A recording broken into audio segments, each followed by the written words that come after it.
and gentlemen, welcome back. My name is Victor Brooks, and this is the Victor Brooks Show Facebook Live Quarantine Series. Oh man, you know, every time that you give us the opportunity to come on here and just spread this positivity, you know, throughout wherever we can spread it, whoever's watching, whoever joins us, you know, we call ourselves the Positivity Posse, right? You know, and our family of Positivity Posse is growing, y'all.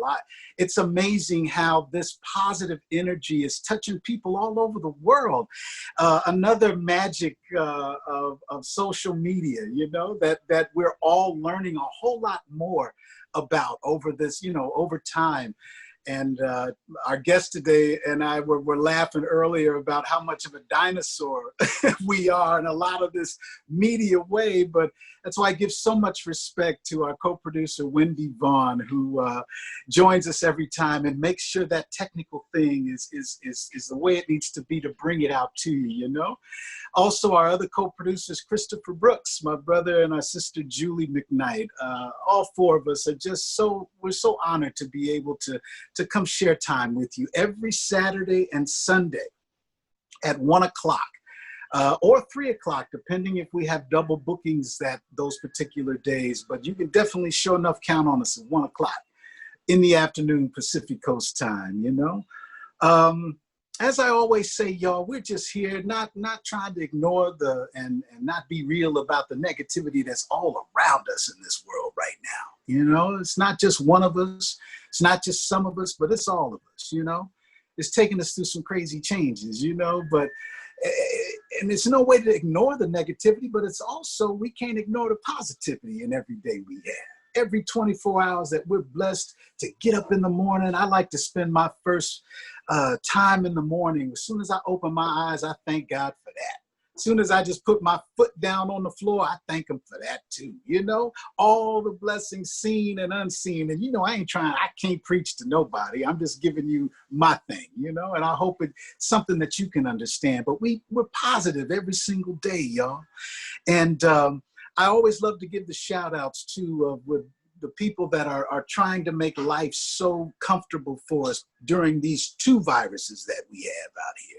Of course, we started with the coronavirus, you know, that put us all on pause, that made us all sit back and kind of think about what it is that life is about. Maybe we're finishing those books that we've been trying to finish, you know, finishing those projects that we've been dreaming about, calling family members or friends that, you know, that we haven't spoken to in a while. But once again, positive, even through the corona, the first virus.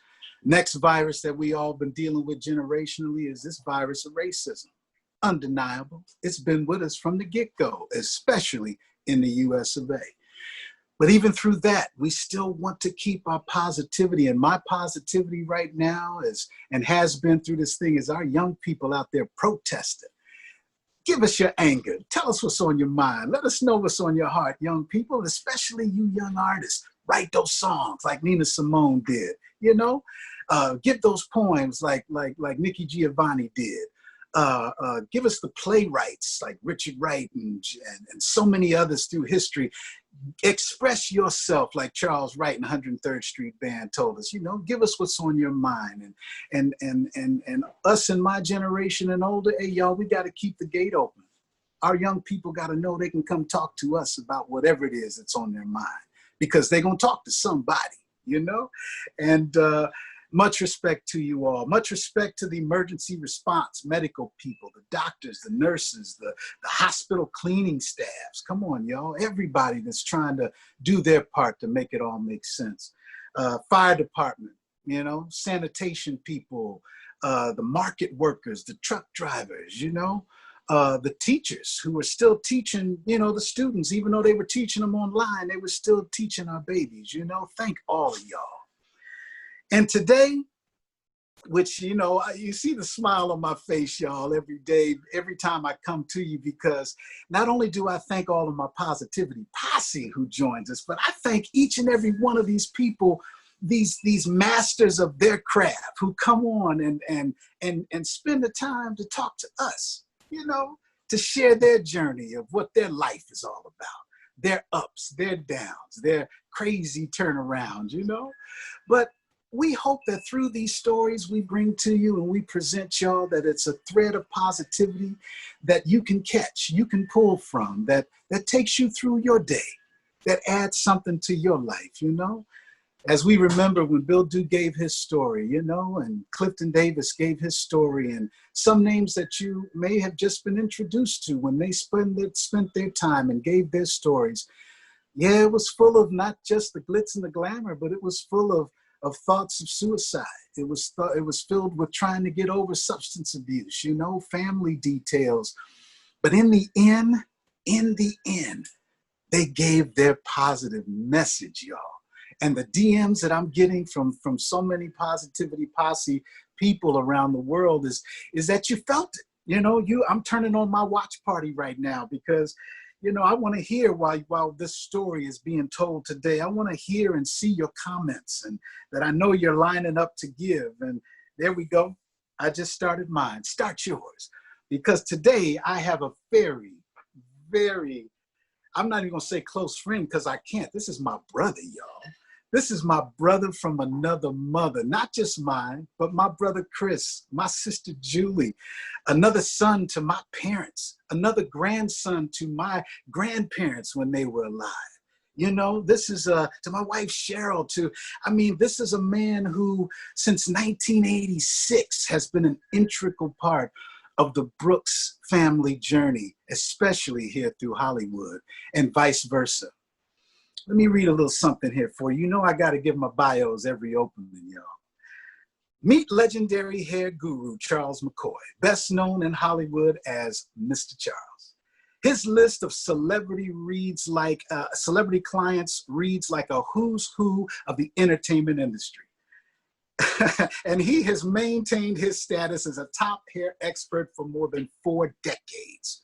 Over his 40+ years span, Mr. Charles has put his Midas touch on several past and present entertainers, including Johnny Gill, Bobby Womack, Jason Weaver, Brian McKnight, Rick James, Luther Vandross, Earth, Wind and Fire, Charlie Wilson, Bill Bellamy, Norman Brown, Keith Washington, and so many more. Mr. Charles' signature texturizer R&B cut style of the 80s and 90s soon became a hairstyle classic around the world, both in and out of the entertainment industry.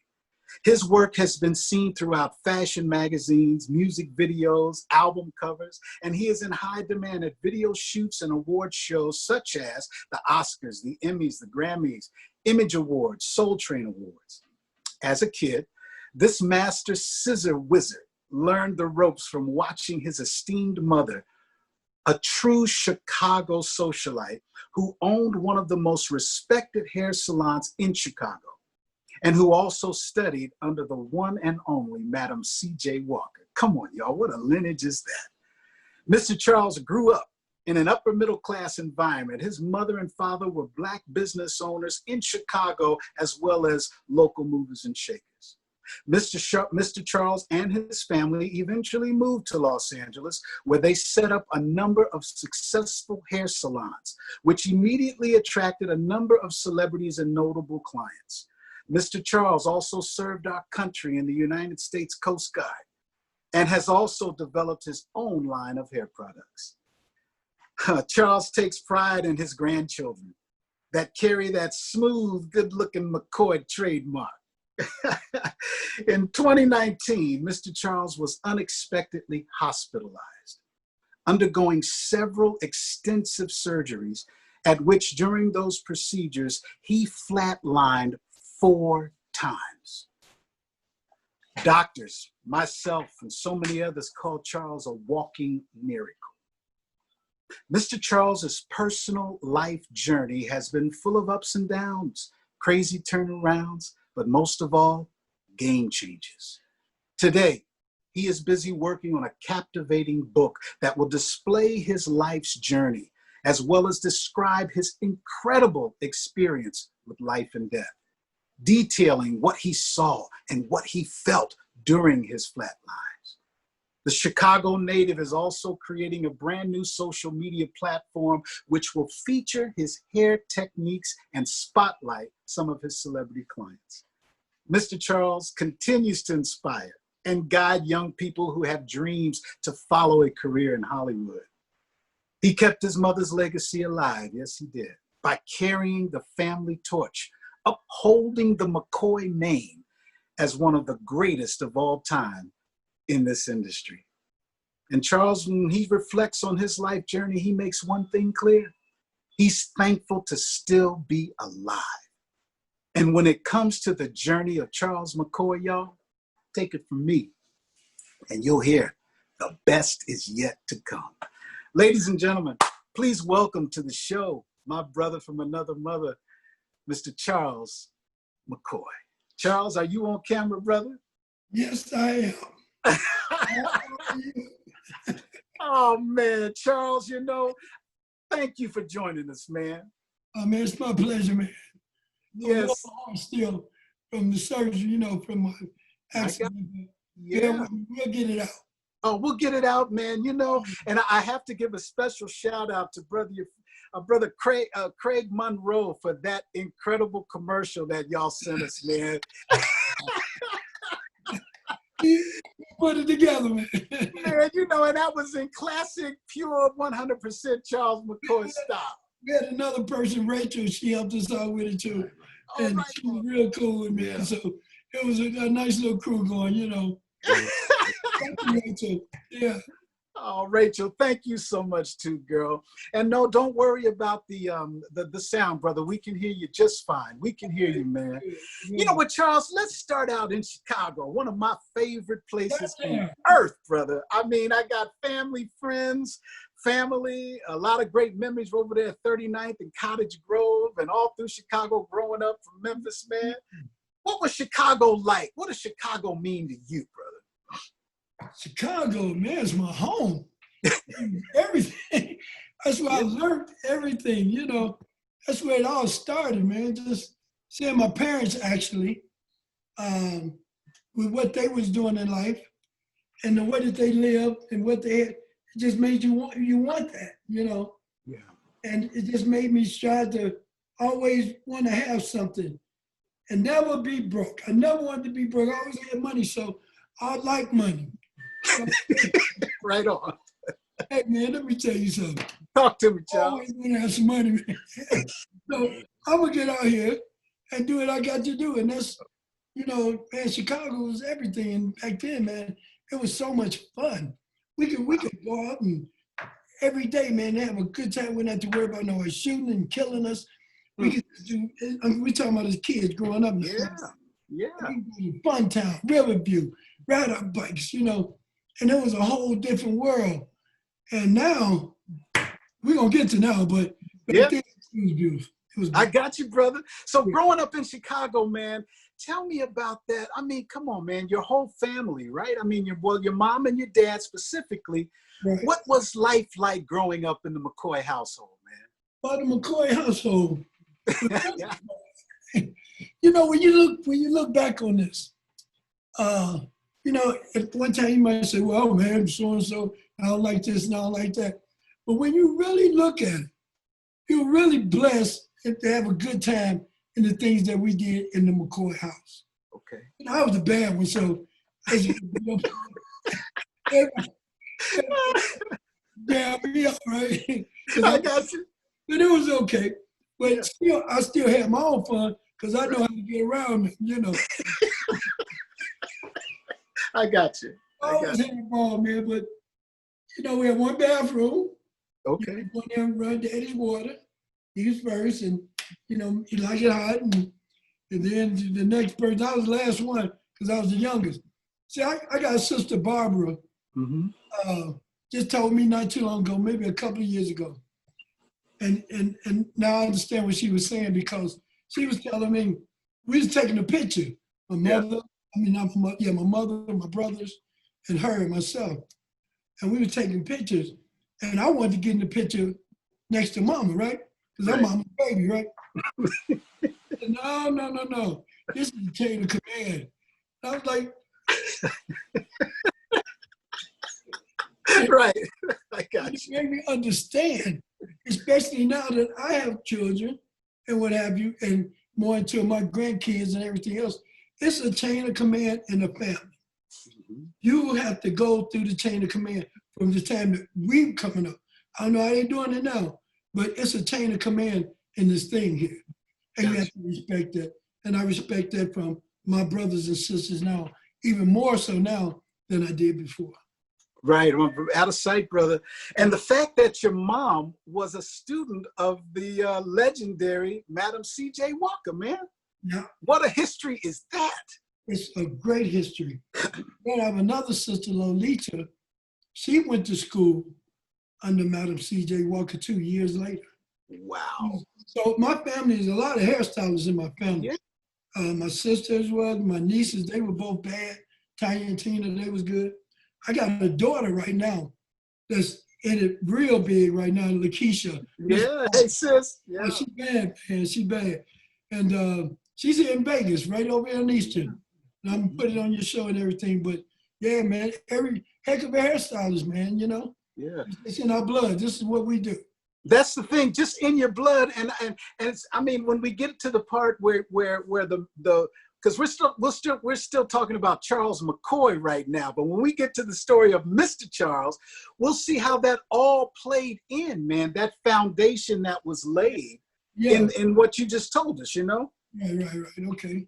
You know, and learning from your parents that not only as hairstylists, but you learn that business sense from both of your parents being local business owners. Yes, I did. And it taught me a lot about business, and that's why I can maintain right now, even when I was on my back, I can maintain because my mind was still working. So when I was doing what I'm doing right now, I'm still thinking about this and about that. Wow. When I do this and that. And I don't want to go too far yet. No, I got you. But when I was in that hospital bed, I'm not just laying there. I'm thinking about when I get out of here, what I'm gonna do here, what I'm gonna do there. All your credit cards, all that's still going on. It don't stop because you have to stop. You have to maintain and be able to still step up so you won't fall. Feel me? Right on, man. Right on. I mean, you know, and that experience that you are talking about, Charles, you know what? I'm gonna, if you don't mind, brother, I would like, tell us what happened, Charles. Give us that experience, brother. And when did that happen? Well, I can tell you like this. It's actually, I think it was a build-up because the Reverend E.B. Hill came to my house right here where I'm at right now, and he visited my mother. And we talked and got to know and ate and everything. And then not too long after that, my mother passed away. Yes. And we went to his church. He did a funeral and everything. Mm-hmm. So then, not too long after that, he passes away. Wow. I'm like, oh my God. Right.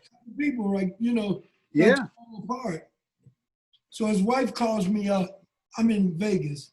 She said, Mr. Charles, she said, I would like for you to come. And, you know, after she told me the news, she said, I would like for you to come and speak at E.B. Hill's funeral. Okay. I said, okay, no problem. We're real good friends. But in my mind, I was thinking that I was going back to that church where my mother's funeral was to do his funeral. But it was at another funeral, and I didn't realize that. But all the time, I'm thinking that's where I'm going back to. So by the time I got it all together now, it was there, and me and Larry, Cognac Larry, and Black, Dwayne, Floyd, and I was supposed to meet up together. And they was calling, and he was like, well, they had met up, they was like, well, where's Mr. Charles at? And he said, we called him, but I started feeling funny. Actually, I started feeling funny the night before. Me and Floyd was going to see a concert. I said, well, let's go over and see a little show and have some dinner. Yeah. And we'll get up tomorrow, be fresh, and we'll go, you know. Right. We're going to see Mickey Howard. Yeah. What's up, Mick? Yeah. So we was going to see her show. And I was driving Floyd back he said, well, take me home. So I was driving, going that way. And by the time I got to the freeway, the 10, I said, I'm feeling funny, man. I said, I'm going to take you to my hotel and I'll send you home in Uber. And the Uber came, he got in, left. And that night when I was in the hotel, I was feeling funny. I was like, well, maybe it's just something, I'll drink some water, lay down. Maybe I'll feel better. Open the windows, give me some. Yes. But by the time morning came, I started feeling really funny. And I called Dwayne. I said, Dwayne, where you at, man? He said, I'm stuck on the 405. I said, it's gonna be too long. I'm gonna need something. Yeah. Okay. I dialed 911. And I normally would never dial 911, but I knew I was at that point. Wow. I needed to dial somebody, so I dialed 911. Wow. The lady told me, she said, as a matter of fact, let's go back a little bit. I was getting ready to get dressed to go speak at EBL's funeral. Mm-hmm. And then I called 911. I started feeling a little more faint. She said, open the door and just lay down and relax for a minute. And Wow. I'm saying this to you. I remember the ambulance coming to the room. And I remember 10 guys coming and throwing me around, taking me and pushing me and sticking me and pumping me and all kind of stuff, right? And I remember them putting me on the crate, taking me to the ambulance.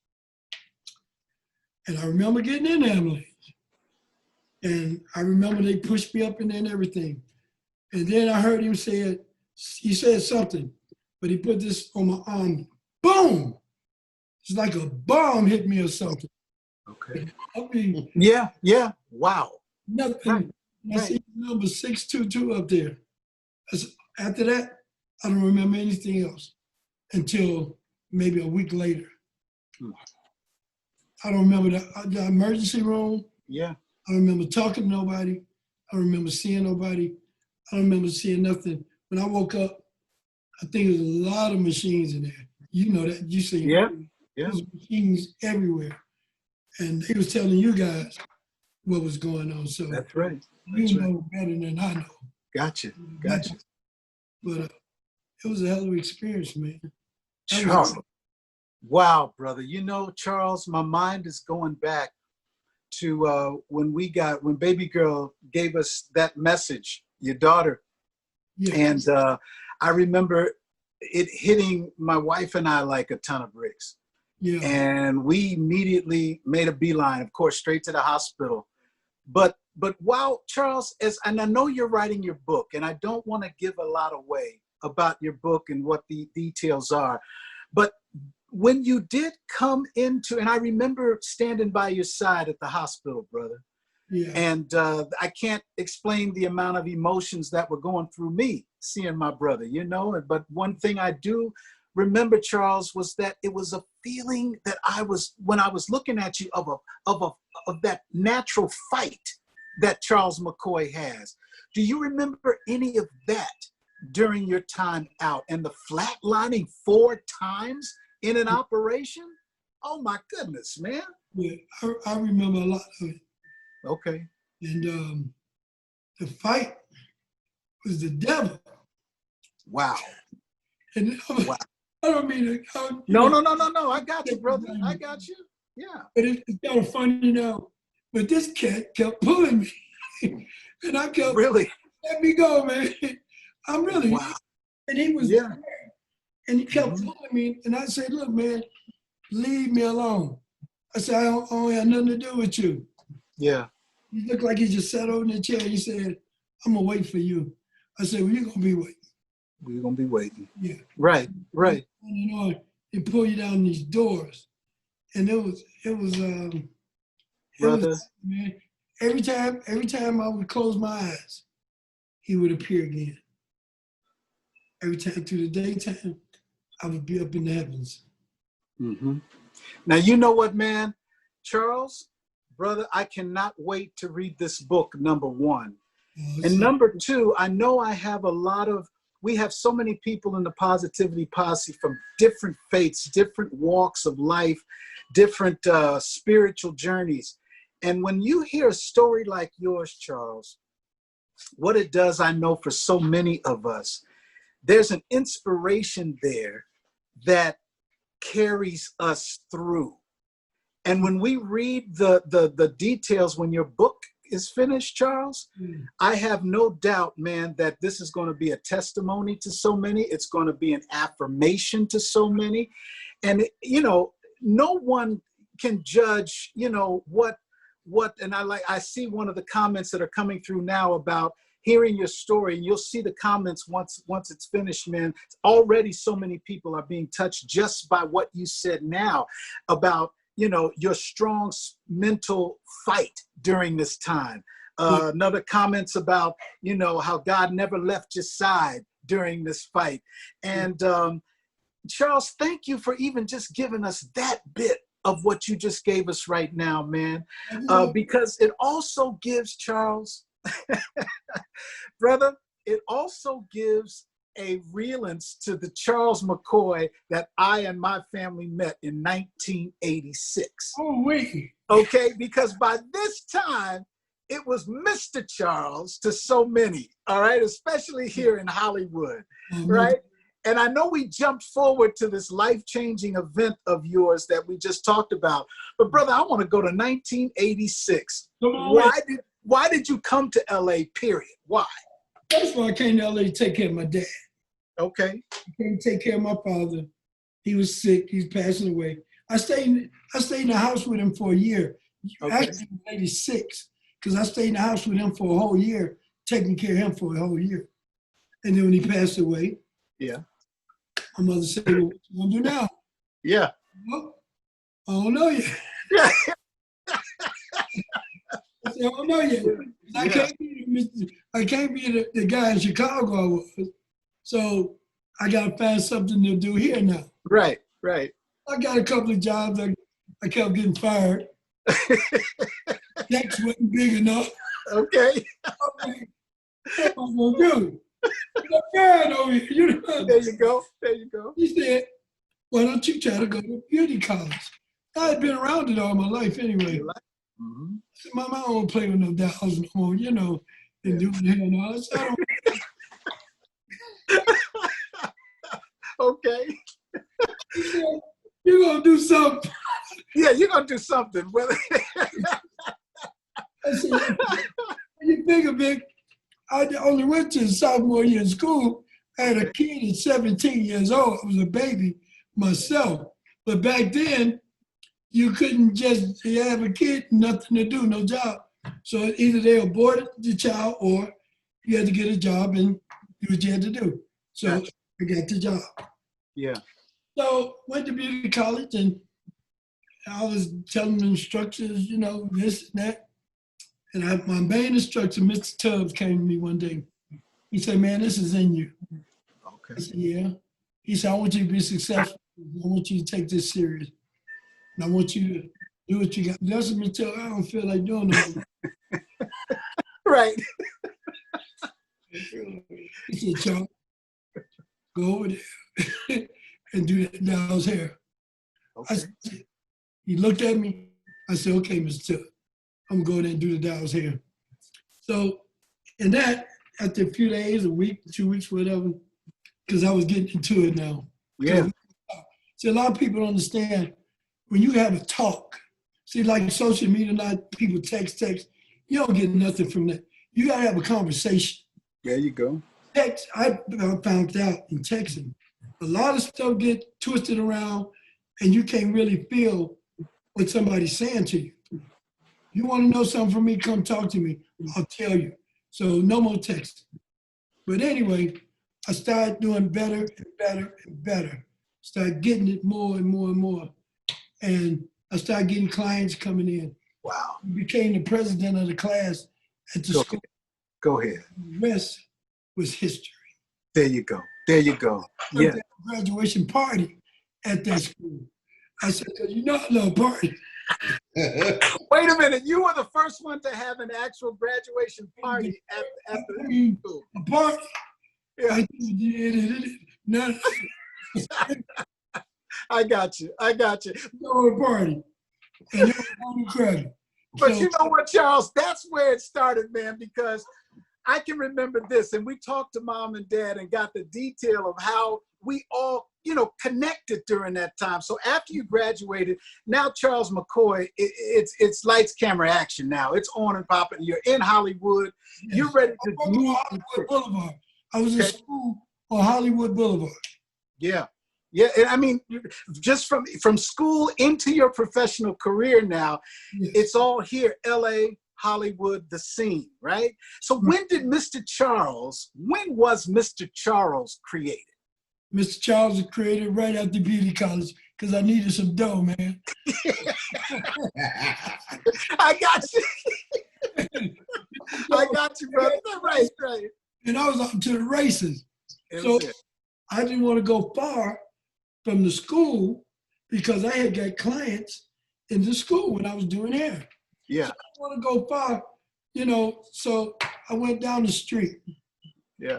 Actually, I worked at two places. Okay. Mother salon for a little bit, and I worked down the street at another place. Okay. And one day, I was at my mother's salon, and I'm sitting around, and over there, they was doing like $10, $15 haircut. Yeah. This ain't gonna get it, man. I need some real money.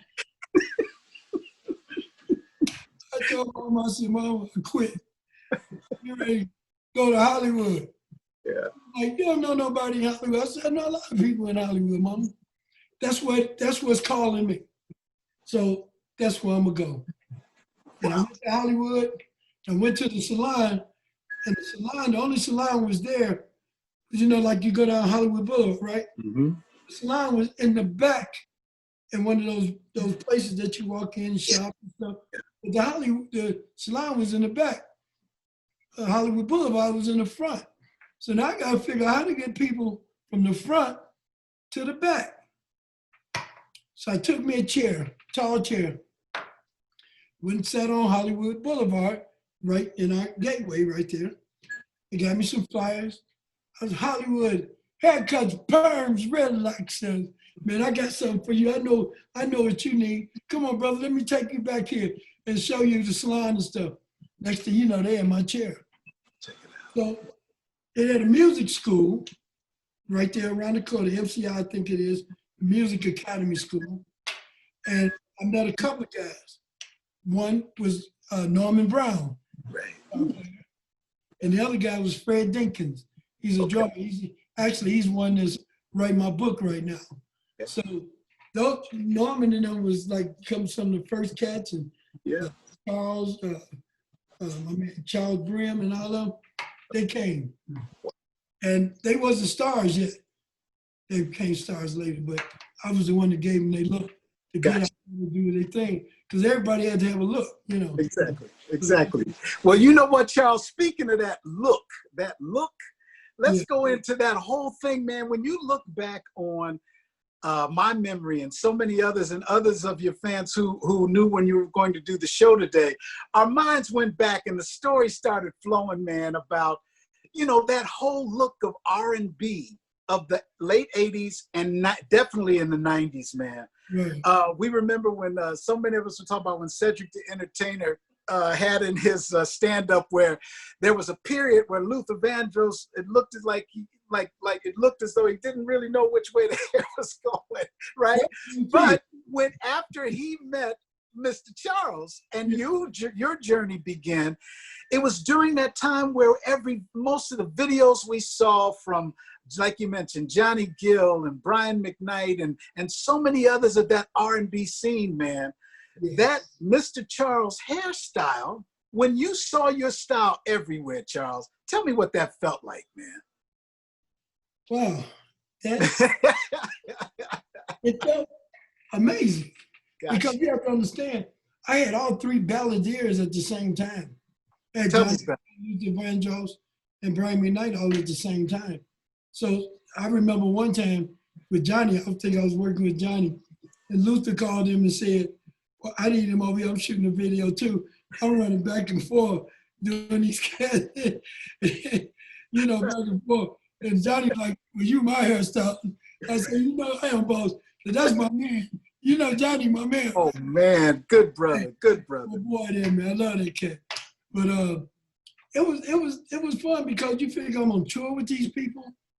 I'm doing videos, I'm doing all kind of stuff all week, you know, everywhere, going around the world with these dudes, man. And these cats, and the fun part about it, I'm working with the principals on everything. I never worked with anything else but the principals.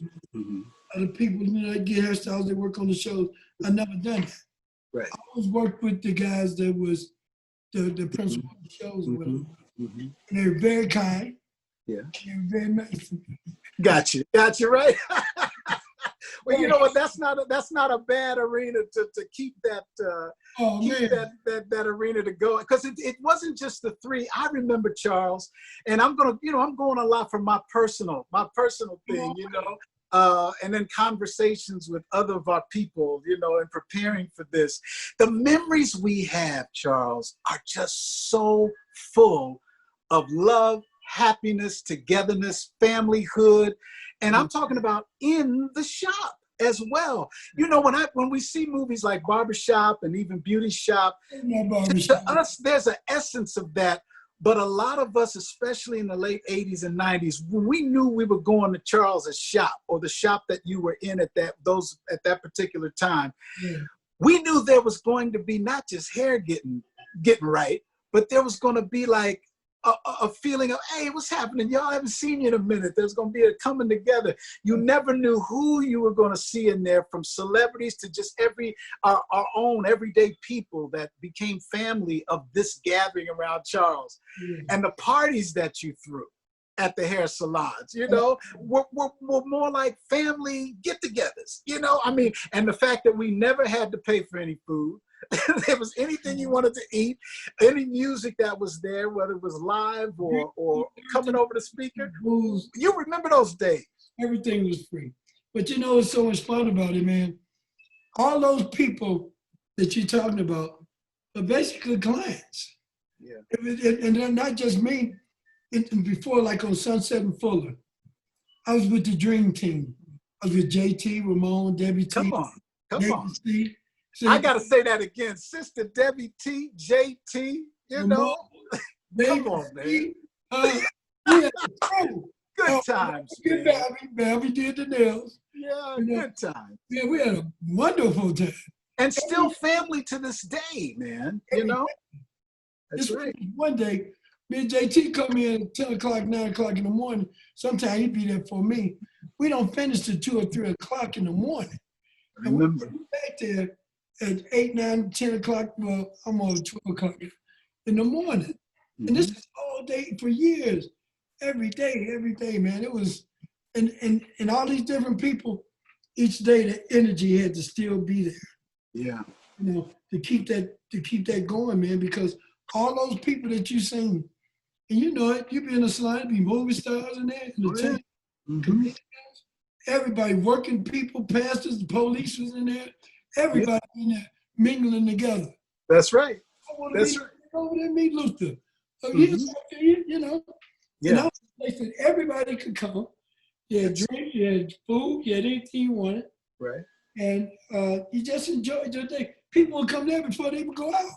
Come on, man. Exactly. Or you went there to get ready to go out, or you came, like you said, you're there to, 2, 3 in the morning, and that family feeling. And I mean, you mentioned, man, so many, it reminds me of a story that you and Dad crack us up telling, but like you said, you never knew, it was such a wide range of people that felt comfortable, like you said, the politicians, the celebrities, the everyday people, the pimps, the players, everybody. Everybody was welcome. Exactly. As long as you was respectful and everything, but everybody was welcome to my establishment. And you know what? Speaking of that, as long as you were respectful, give us the story of how Dad became the Godfather. Your dad? My dad. Oh, God. I know to throw it on you. Woo! Hey, man, well, we know your dad, first of all, ain't no joke. I done seen pictures of your dad with Ali and all his buddies back in the day. You know what I'm saying? I done seen pictures of Dad before.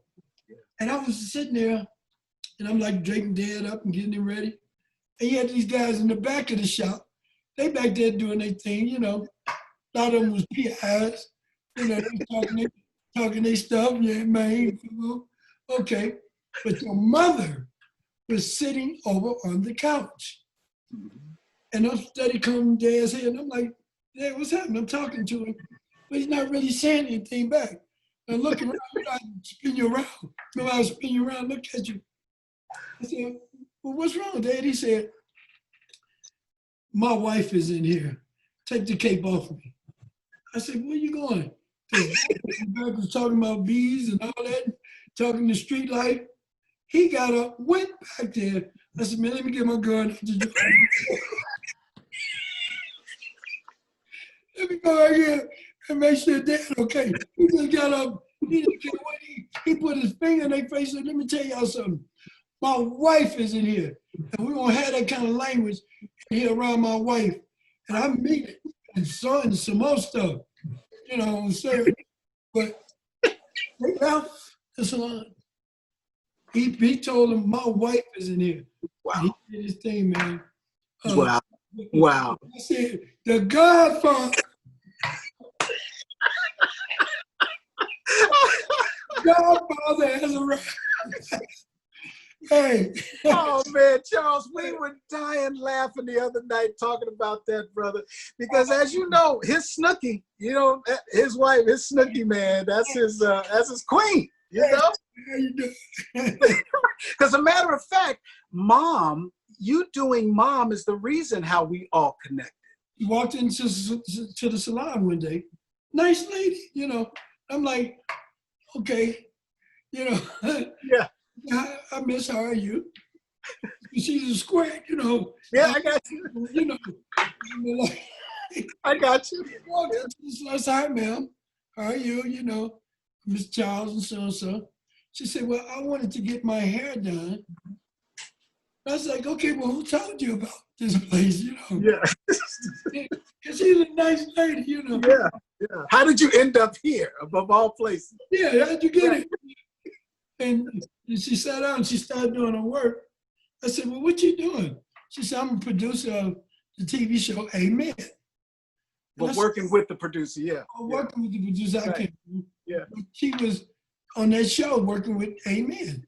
Yeah. And I said, okay. And we started talking. Told me about your kids and everything. I was like, yes, ma'am. And, you know, being polite like I was taught to be. I still get up. If I was on a bus today, I get up and let a lady sit down. Me too. I say, yes, ma'am. No, ma'am. Yes, sir. No, sir. I say, I'm sorry. I apologize. And I mean it from the bottom of my heart, you see. So she was a nice lady, man. And she got her hair done. I walked out to a car. And next thing I know, here come the whole crew. Grandparents, everybody. Grandmama, Pops, you, Julie, Chris, the whole crew was in the house. I said, let's get it on for real. Let's cross it off. Man, you know what? I can remember those days because you had 7 of us strong would come in. You had 7 straight clients that day for those, you know, lined us up all in the chairs, man. But Charles, I'm getting ready to do everybody's hair. That's right. Charles, tell us about those platinums behind you, man. Oh, the platinums. One platinum over here is from Pebbles. Wow. My man Woody Johnston used to do a lot of shows with Johnny and different Maze and all those cats. He brought that to my salon and gave it to me and told me he wanted me to have it. And this one here is from your ex-brother, your brother-in-law, Brian McKnight. Right on, right on. The back at one. Yeah. Yeah, these are my folks here now. This is Johnny Gill. You know my girl Dee Dee, that's Dee Dee. That's Dee Dee. That's right. That's right. Yeah. Oh man. Yeah, Charles. I mean, when we think about the story, man. Oh, go ahead. It's the crew, man. And then you got Val Young. Oh, Mary Jane Girls. That. Fauci. Yeah. Who else is there? You got Ralph Hawkins. Uh-huh. Dee Dee again, and Johnny's sister Madeline. She's here in Vegas, and Gotcha. Nelson, the bodyguard. Gotcha. Carrie. Yeah, yeah. Hey, Charles, you know what, man? Like remembering the story of what you just gave us when you started, and I don't think we mentioned that at the hospital they let you know that it was a problem with the heart, you know. But when we go back and think of what you just gave us now, and then look at what you are showing us now, man. I mean, we look at life as it, you know, situations like that happen, and especially life changing. What changed in Mr. Charles when you, after this experience, man? Well, Vic, or what continued? One of the two. You know? This has been an experience that I could have never imagined. This is a life-changing experience. I got more God in me now because I feel this every day, that I'm a vessel of His and I'm just a messenger. My thoughts and everything else are beautiful thoughts. If it's not about love, I ain't interested in it. Every day I wake up, I laid up there and I looked at that room and all those people around, I thought they were all robots. I thought I wasn't even here. But anyway, I wake up every morning, I go to my front door, open that door, take a deep breath of fresh air. I look up in the sky and I see airplanes. I can smell the trees. My day is complete after that. Anything else that happens throughout that day, I'll give it to you in my blessings and hope everything go right for you and give you all the love that I can give to you. But I'm still trying to find out where I am. But it's all about love now. If it ain't love, I'll try to tell you about love. If it's something going, I say, man, don't talk to these people about this. People don't understand sometimes. I wish I could give people what I have inside of me now. And I know it's probably difficult to say, this cat here is talking like that, Mr. Charles. Yeah, I'm talking like that. Yeah, I'm talking like that now because my life has changed now. I'm not the same guy I was. I still have fun and everything else, but my heart is even opened up even bigger. I ain't a sucker. I ain't, none of that kind of stuff. But I don't mind giving. I want to see people do well. I just want to see everybody happy. I wish all this stuff was over with so people could go back to doing what they was doing and enjoying life because I found out one thing for sure. And I know a lot of people don't understand this. Just like that. Just like that. It happened to me. Just like that. And I'll tell you the rest of the book, but it's a hell of an experience. Lord have mercy, Charles. I'm just so happy and so blessed that He let me come back. Because I think about it all the time. I'll be like, like Roland just passed away and other friends that passed away. And I say, well, it's like, how does that work? You go in and one time they're gone. Why did He give me an opportunity to do 4 times and bring me back every time? What was it? What is it? What did I do to deserve that? Was I a good person? Was I a bad person? Why all these people love me? Why all these people? It must be something I'm doing right. You understand? For all those people to come to the hospital and call me. I mean, my family, my kids, my sister and them flew out to Vegas, to LA. My kids was there. All my friends there, all my friends. People didn't even know me, was praying for me all over the world. Johnny Gill had people in Philadelphia at the concert singing a song, praying for me. Why are people doing all this for me? It's got to be a reason. And the reason is they got a man upstairs. That's what it is. Come on, man. Come on, Charles. To know and understand that you don't really have time to be being mad with folks. And because you think you do, but you don't. You better enjoy every day you can with the people that you love because tomorrow or tonight or the next 10 minutes, they might not be here. So you ain't gonna get a chance to say, oh, And that's something you have to deal with the rest of your life. You got to deal with, not me. Exactly. Amen. Brother, Amen. Charles, Amen. hey man, I remember, Charles, you telling Cheryl and I, my wife and I, about how materialism also became something that completely changed. You've never been a materialistic person, I'm not saying that, but your realism of the whole thought of things, the importance of things, you know? Man, let me tell you something. When I got out that hospital and I came home and everything was in this house just like it is now, that let me understand that this stuff means nothing because you ain't taking none of this with you. You understand? Somebody else would have been in here and somebody else will be in here, changing stuff, doing it the way that they want it and everything else. And that's the way the cycle goes. So you figure some people live to 100. Not gonna live that much longer than that. Average person not living that long. With the stuff going around now, you don't know how long. You got to enjoy every day. None of this stuff, I mean, it's good to have toys and stuff like that, but don't put your whole life on that. Put your whole life on the love and enjoying, going out just enjoying your life. There's nothing wrong with getting the things you want. Everybody likes that. That's why they make it, you know. But if you can't have that, have the stuff that you can have. You understand? Don't try to get, you know, if you get lucky and you do your thing, hey, that's good. But if that ain't in the cards, it ain't in the cards. Mm-hmm. But live every day like it's your last. Mm-hmm. Right on, man. Right on, Charles. Hey, man, you know what? Charles, please do us a favor. When you complete the book, man, I know so many people are waiting on that, but I would love to have you back. And by then, we may be back in the studio where we do it as well. But wherever we are, man, would you please come back and give us our own insight once your book is released, man? Because there's so many things I know that you have to express even more of what you just gave us now, but saving that for the read.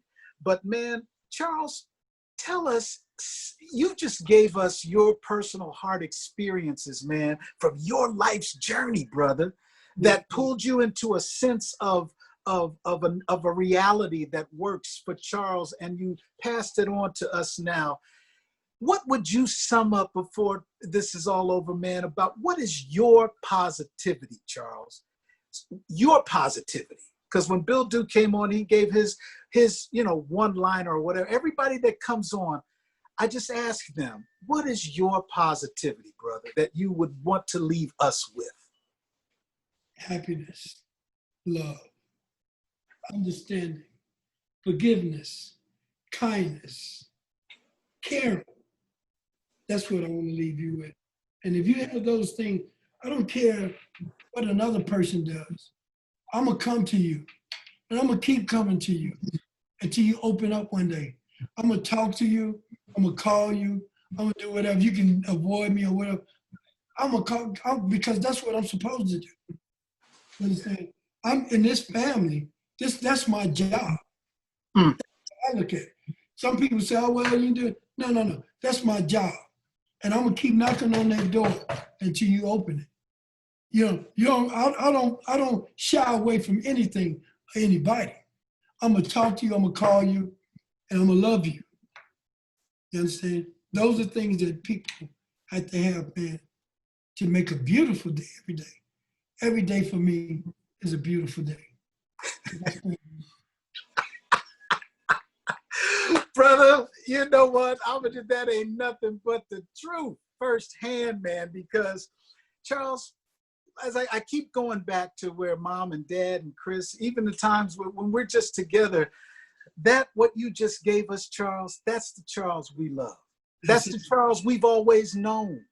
And so many people, when you go back and see this lineup here, man, when you every time to go back and see the comments, the love shout outs that are given, and why it's so special that you took your time to come and talk on my show today. And I like to say our show because I'm sharing it with all my positivity posse, man, because Charles, it means a lot for you to share your soul like this. And I know so many people now that your strength is coming back, now that you're getting out more and healing a lot more, which is a miracle in itself.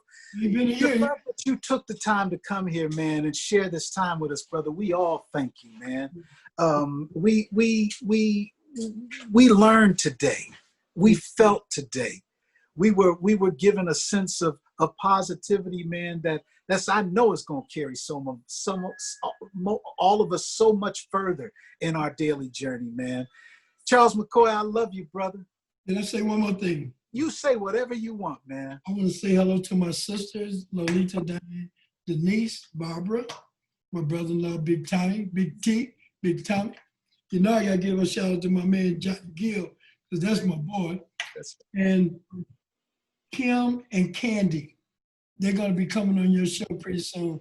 The wife of the Isley brothers. They right. Country and Western, and I told them about you, Dee Dee, go call you and stuff like that. It'll be an honor. Floyd, Cognac, Black, everybody, man. Everybody. Sister Debbie T out in Chi-Town. All my buddies, hey, I just love all these people, man. They take care of me, so. That's right. I just say something to them, Come on, man. Hey, y'all heard it firsthand. Charles McCoy, a.k.a. affectionately Mr. Charles, Hairstylist to the Stars. Oh, where can we tell us about the hair product line, brother, and where we can pick it up and all of that? The hair care line is being redeveloped. Okay. Since I've been here, I've thought of some other things to reformulate and redo my hair care. I'm packaging it. And the videos, I'm putting them on where you can just order off the links and stuff like that now. So I'm rearranging all of my things just like I'm rearranging my life right now. Gotcha. I'm going to the next phase and turn the page and go to the next chapter. Come on now. Come on now. You know what?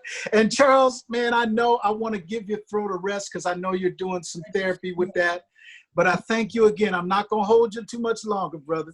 A long time to drink some tea over here, but I've been talking to you. No. I got you. That's why I'm just thanking you again, man. I want you to rest your voice, rest your mind, body, and soul. Bill Bellamy, shout out to Bill, too. Oh, come on. Bill Bellamy, man. One of the best to ever do it, Okay. All right, man. Thank you, Charles. I love the Brooks family. It's always a pleasure. You got it, brother. You got it. Ladies and gentlemen, and it was a hesitation, but we love you too, man. Mom, dad, everybody. We giving it right back, Charles. every day. Ladies and gentlemen, you heard it firsthand.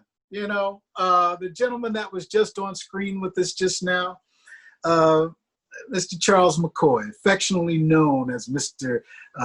Charles, Hairstylist to the Stars. But even with all the glitz and glamour of Charles's life, he made it a point to bring it into focus of exactly what the purpose of his positivity is in life, y'all.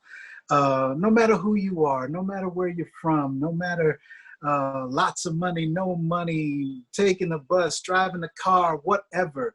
It's all about the journey that you give to someone else, It's all about the journey that you give and the love and support that you're there for somebody else, man. You got to give back. And that's what it is. And today, that's all we want to do with the Victor Brooks Show Positivity Posse series is just give back.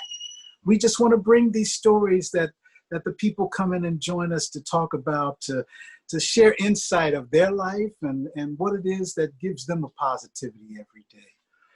Oh my goodness, y'all.